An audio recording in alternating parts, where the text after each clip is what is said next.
Now, who owns the future? And more to the point, who's paying for it? Because we've all become accustomed to an internet free-for-all. Content generated at great cost, but offered free of charge online. But what if all that leads to economic disaster because it's putting so many of us out of a job? And is it possible that social networks, far from liberating us all, end up undermining society itself? Well, that's what Jaron Lanier fears, and he should know. He's described as a digital pioneer, an internet visionary, and a partner architect at Microsoft Research, not to mention one of the 100 most influential people, according to Time magazine. We'll be talking to him in a minute. 20 years ago, as the internet revolution took hold, futurologists predicted we'd use web technology to escape into online worlds. One who made just such a prediction was Jaron Lanier, who, in between collecting arcane musical instruments, coined the term virtual reality. He imagined a future where cyberspace would be separate from the real world and an improved version of it. As it turns out, though, humans much preferred living in the day-to-day. Google's new virtual reality glasses, for example, superimpose the internet on our vision, rather than taking us to another dimension entirely. But as the web has grown to touch almost every part of our lives, the man who embraced virtual reality has become increasingly worried about what the internet spawned. He's compared search engines like Google to spy agencies, and he's warned that the wisdom of crowds online can swiftly become a lynch mob. Now, in a new book, he fears the free content by and about us all on the internet is causing economic turmoil and social dysfunction. Well, Jaron Lanier joins me now. Well, it's quite a big claim, isn't it? Economic catastrophe, social disaster. Why? I mean, I have to say, I think I'm a little more nuanced in the book than in the... Not much, then.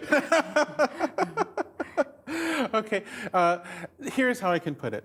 Way back 30 years ago, some friends and I conceived of a certain ideology, which is that information should be free and openly shared. And this is familiar today in the pirate parties and WikiLeaks and many other things we're familiar with.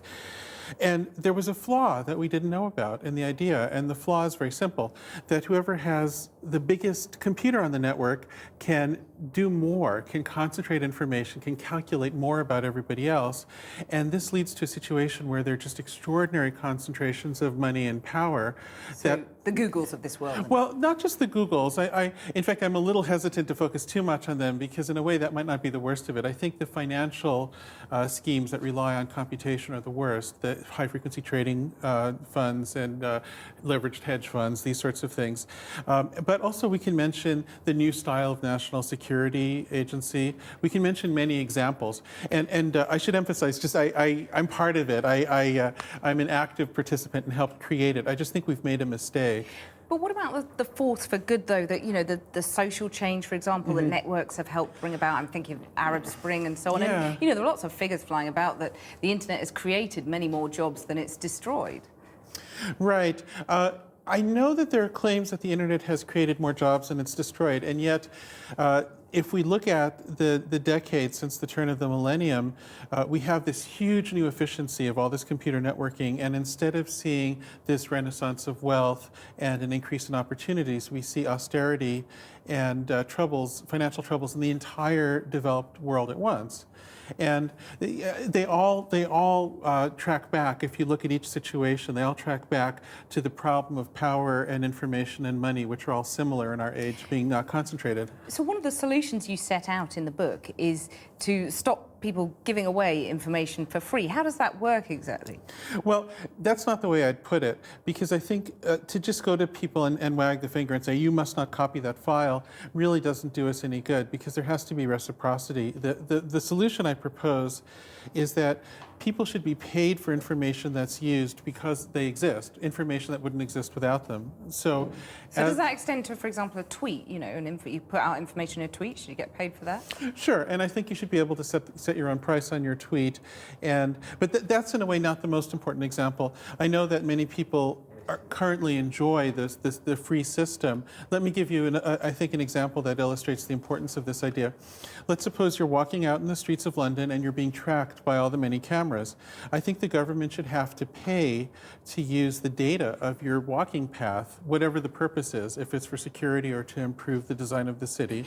That data would not exist without you. And the reason that's crucial is that as long as data is free, there'll never be any limit at all to violations of privacy. This idea that legislators can set some sort of agenda to deal with what computer programmers can think of is not going to work. They'll never keep up. But a price will keep up. One thing I really liked in your book was the idea that you don't have to do the laundry anymore because in time to come, there'll be recyclable clothes every day. I really like that idea. Jaron Lanier, thank you very much for joining me. Thank you.